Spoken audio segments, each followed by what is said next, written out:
Você digita aqui na senha, você pega assim do esquerdo, inspecionar elementos.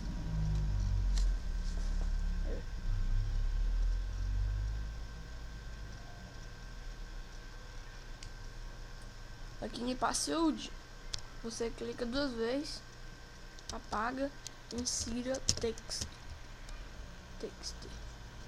Você digita 2 vezes, aí vai aparecer aqui a senha, Jesus eu te amo.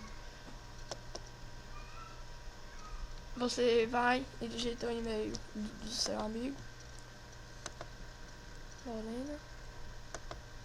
Aí só clicar.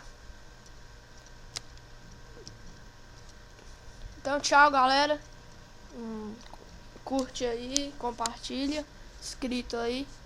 Fui. Voltar mais gravando um vídeo aqui, como descobrir a senha do seu amigo no Facebook. Você vai aqui em sair, descobrir a senha do seu amigo. Que